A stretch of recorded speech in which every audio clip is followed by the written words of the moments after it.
famine. Everybody was hungry. But God didn't mind them. God said they couldn't receive. He says none of them was Elijah sent to, apart from the woman who was not even a Jew, who was outside, who was a widow. And we all know the story. When she met Elijah, how she received him. She placed Elijah above herself, above her needs, above her children. She said, this is a man to be respected. This is a man to be admired. This is a man on divine assignment. She recognized him. Can you recognize who God sends in your need? Or you are so obsessed with your own need that you don't see any other person? Verse 27. And the Bible says that there were many lepers in Israel at the time of Elisha the prophet, and none of them was cleansed, saving Naaman, the Syrian. You see, there were many people who were lepers in Israel, but they stayed in the sickness. Rather, somebody who is a Syrian, who is not around, God blessed.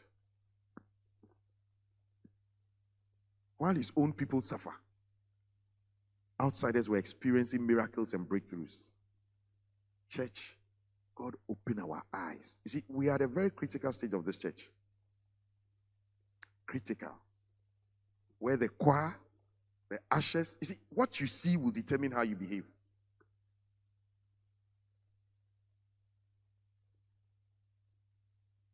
Should I say it again? What you see and how you see will because if you see the person as ordinary, you behave ordinarily. So any church that is able to start receiving and honoring the man of God, something changes. And that is why all of us must understand and fight it. Because it is something, it is a disease that fights the progress of a church. Because your children, your future, your house remains desolate until the time comes when you learn to say it. Your children will die because you couldn't receive a man of God to feed you. You remain barren because you couldn't receive a man of God to prophesy into your life. The promise of God is hanging because you don't recognize men of God. And so you are Abraham, you are a great man, but still,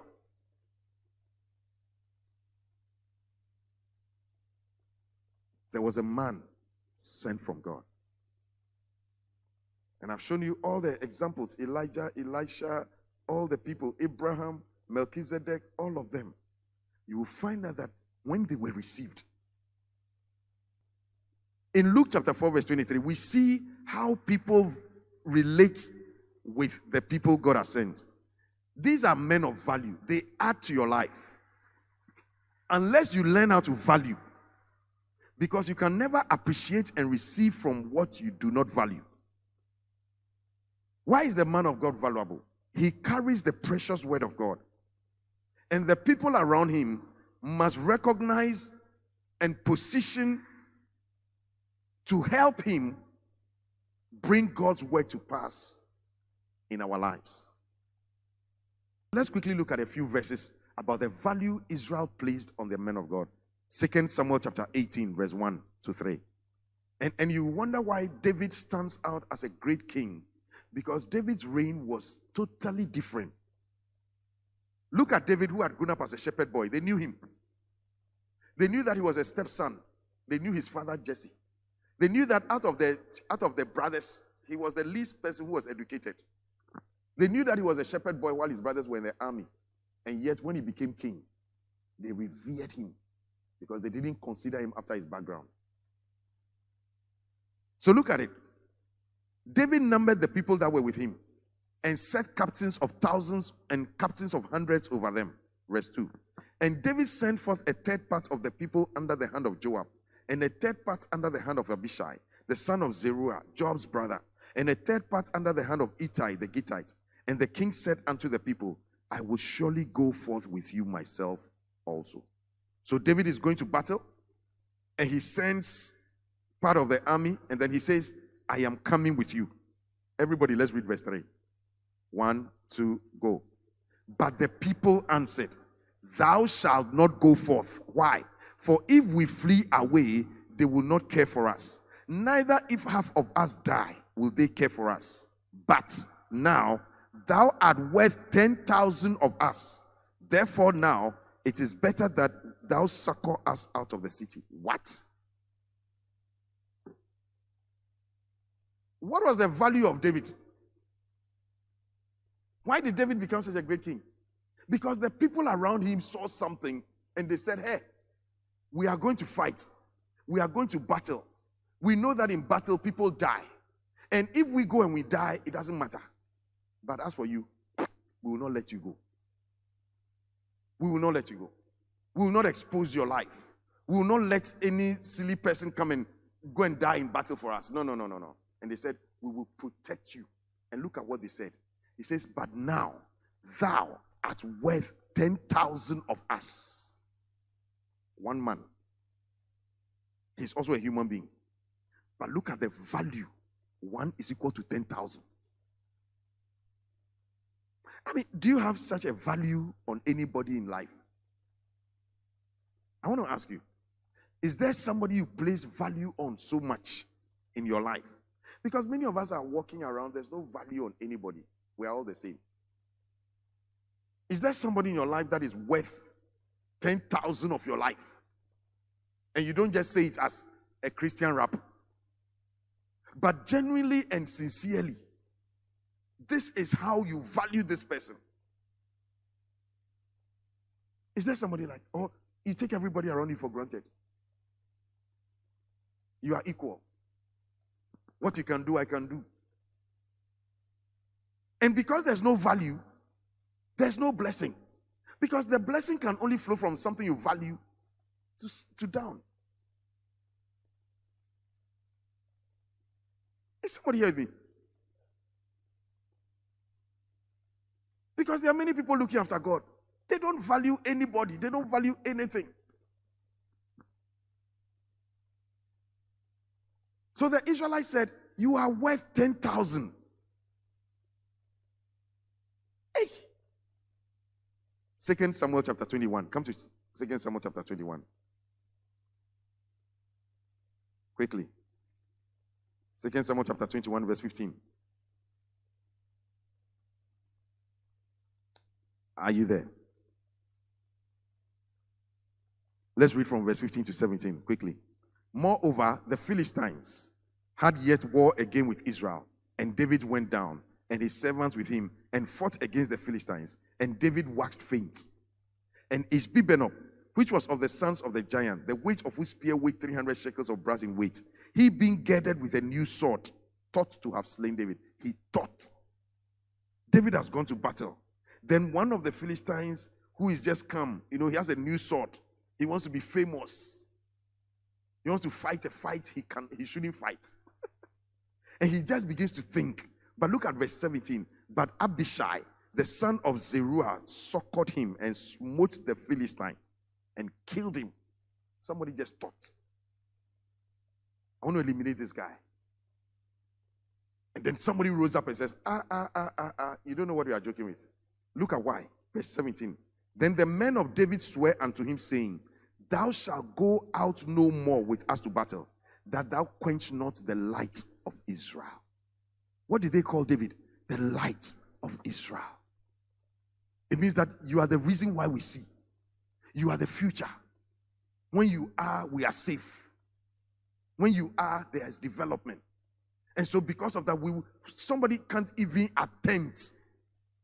Because there are people who says, we value you so much, we'll protect you, we'll preserve your life, we'll risk our lives to make sure that you continue living. Because when you are alive, the country is progressing. When you live, the people are developing. Their school fees, their children, their wives, their marriages. Is there somebody in your life you place value on? Because many people go through life without having regard for any person. The person who gives you a job, is he valuable to you? The person who gives you food, is he valuable to you? Who is valuable to you? Because it will determine a lot in your future. You are looking for a job, and then you've come. You are come to bluff. I'm doing. See, if in this country, 21st century or 22nd century, somebody can employ you and pay you consistently, even the government of Ghana owes people arrears. That person is worth praying for. That person is worth value. And it's not even about how much you earn. Because if that's small, you say it's small. If it takes that small away from you, you'll be worse off.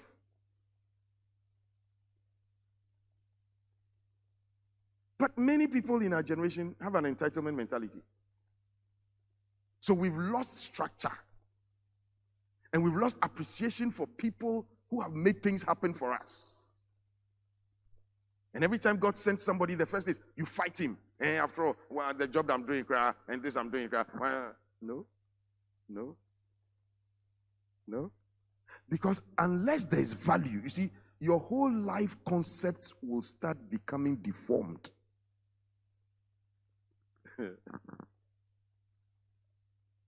Is somebody with me?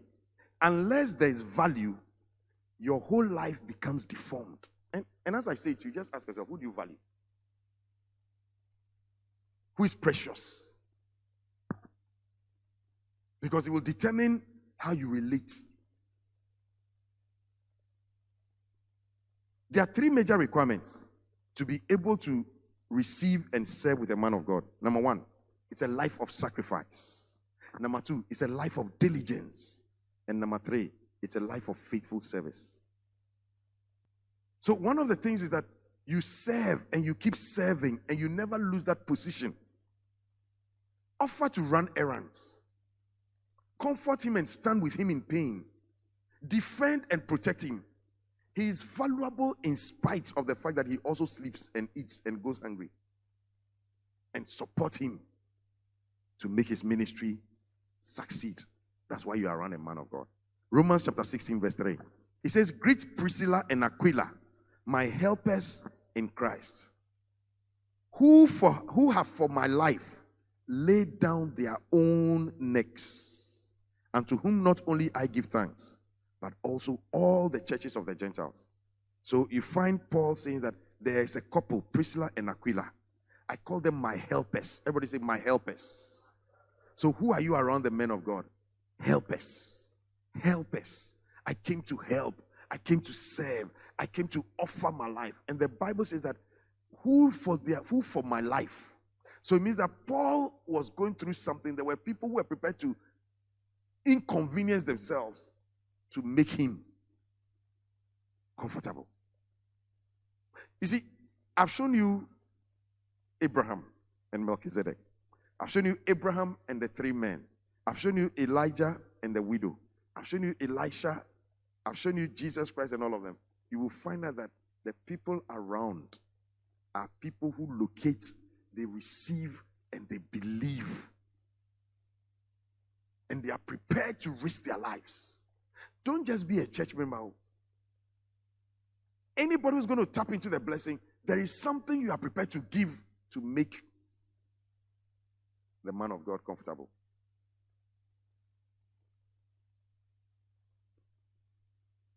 It is interesting that sometimes ungodly people and sinners receive the men of God before the religious crowd does. When the Pharisees are busily debating theologically, Zacchaeus was receiving his miracle.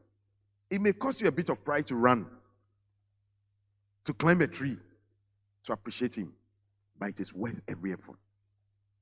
Because when there's a reception, he will stop. Do you realize that Jesus never planned to stop, but Zacchaeus made him stop? Just like the three men, they hadn't planned to stop, but Abraham made them stop. Is somebody here with me? Okay. Do not let anything stop you from encountering a man of God. Quickly, John chapter 13, verse 20. Let's all read it together. What does it say? Verily, verily, I say unto you, he that receiveth whomsoever I send, receiveth me. And he that receiveth me, receiveth him that sent me. So look at, there's a 4-tier relationship here. There's the person, there's the man that has been sent, there's Jesus Christ who's saying that if you receive the man I've sent, you receive me. And if you receive me, you receive the one that sent me. So there is a person, then there's the man on assignment, then there's Jesus, and then there's the Father. So I want to get to the Father. How do I get him? I identify the man he has sent, who leads me to Jesus, and who leads me to the Father. Hello? Yeah. So you receive me, you receive the one who sent me. Who sent me? Jesus. If you receive me and you receive him, where does he take you to? The Father. Now, anybody knows that if you are getting married or you are entering into a permanent relationship, the most important person to meet is the father of the bride. When a lady tells you, oh, we can go and see my father. When a man tells you, I want to take you to my family to meet my parents, it's no longer a temporal thing. It's now becoming a permanent thing. You want to have a permanent relationship? You want to enter into things that a lot of people don't enter? Not everybody's family takes you to go and meet the father. Oh, yeah. You may be close. But when he says, let's go and see my father, it's a very powerful statement. How do you receive these people? 1 Thessalonians chapter 5, verse 12. And we beseech you, brethren, to know them among you which labor among you, and are over you in the Lord, and are over you in the Lord, and are over you. Do you recognize people over you in the Lord? And admonish you, verse 13, and to esteem them very highly for their work's sake. And to do what? Esteem them very highly in love for their work's sake. And to do what? Esteem them very highly. How do you esteem them? Very highly. A certain respect. A certain level of respect. Esteem them very highly. Not casual. Not just highly. Very highly. It will go against your tradition. It may go against your upbringing. See it as a privilege. Value. Somebody say value. 1 Timothy chapter 5, verse 17. Let the elders that rule well be counted worthy of double honor. Of what? Double honor. Of what? Double honor. Of what? Double honor. Not just honor, but what? Double honor. Let the elders that. So it means that there are some people, God is saying that don't just honor them like you do other people. Do it a double. Do it double. I know the world will frown on you. The world may say that you have some way. But you see, when the blessing starts coming, when God starts touching your life, when the people who have locked your womb and misbehaved and reproaching you, when something opens, they say they don't understand why everywhere he's going, you are the one who has to go and drive him. You are the one who you're always following him like some. They don't know. It's because you are fulfilling a scriptural demand to be able to tap. Why would a great woman constrain? A great woman. Why would she go and be constraining and begging somebody to tell her? Because she's seen something. All the encounters with the men of God that yield results follow all these principles. Okay? In verse 17 of John chapter 11, when Jesus came, he found out that Lazarus had lain in the grave 4 days already. Now you look at verse 18.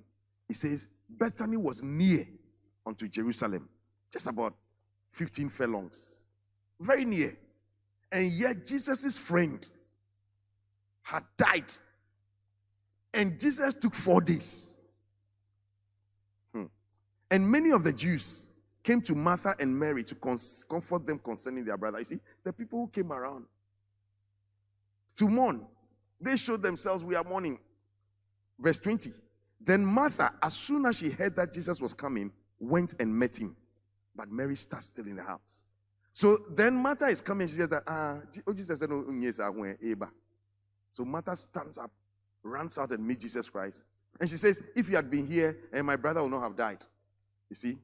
Look at how she starts. Martha. You know the difference between Martha and Mary. Martha is the one who cooks. Martha is the one who serves. Look at her language.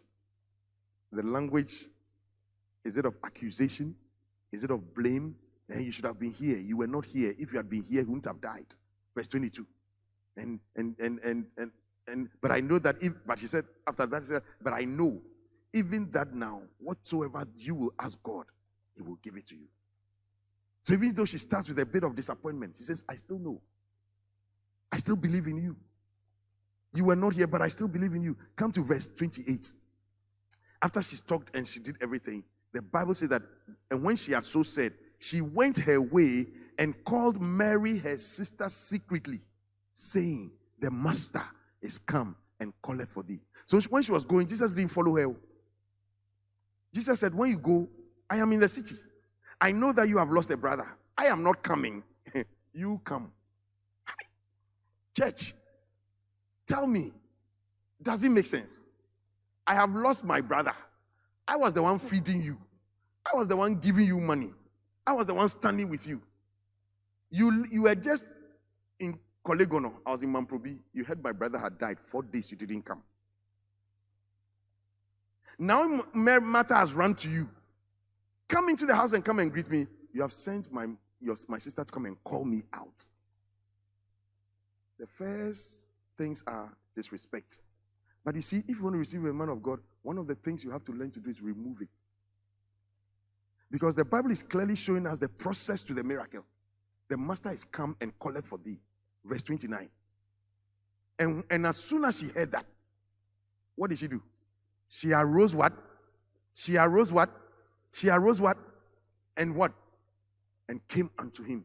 How many of you will respond to that altar call? I'm angry. You don't know what I've been through.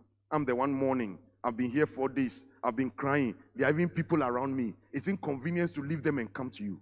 But as soon as she heard it, she arose quickly and she came to him. Verse 30. Now Jesus was not yet come into the town, but was in that place where Martha met him.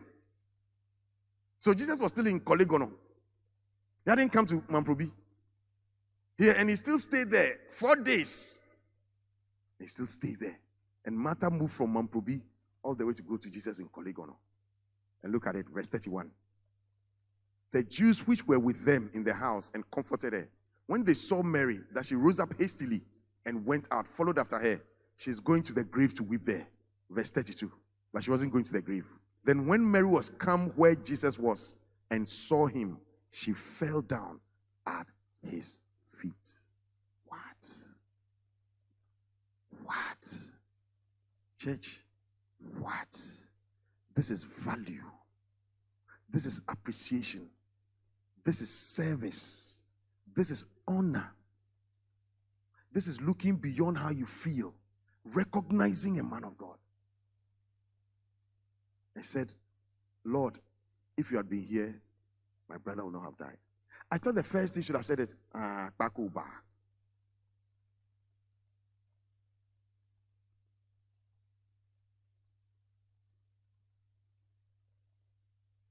Ungrateful Jesus. You've eaten my food. You've done everything for me. You couldn't even come and mourn with him. And yet she fell down. And you all know the miracle that happened after. You see, but the process to raising Lazarus was that there were people who were ready to discern, who located, who received, and who believed. Your life is going to be much better when you can fulfill these requirements. As many as received him, to them gave he power. John chapter 1 verse 10, and I close with that. As many as received him, to them. So the first thing is, I must see him and I must receive him. As many as received him. So I must focus on how to receive him. How to receive him. How to receive him. He's coming. How to receive him. I must locate him. I must discern. I must receive him. Because if I'm able to receive him, I may be a widow today. I may be barren today. I may have lack in my life today. Things are not going well with me today. It seems as if the future is about to be destroyed. But if I can receive him, the word receive comes from the word reception. When you have a reception, it means you prepare for the person to be refreshed. When you have a wedding and there's a refreshment, a reception, at the reception you refresh. So if I can refresh him, if I can make it easier for him, if I can make him less tired and less stressed, as many as received him, to them, you see, not to everybody. You don't just get things because you are in church. To them, the people who received him, to them, what did he give? He gave power. All of a sudden, something that was not tangible was being imparted. They received him and gave him something tangible, but something beyond tangibility was being transferred. Power, abilities, divine impartations. Something was happening that was going to now bring healing. Divine impartation. Something was going to work in their body that will make the body well, that will open up the womb, that will now go into their future and establish prosperity. Something was happening. As many as received him, to them gave he power to become.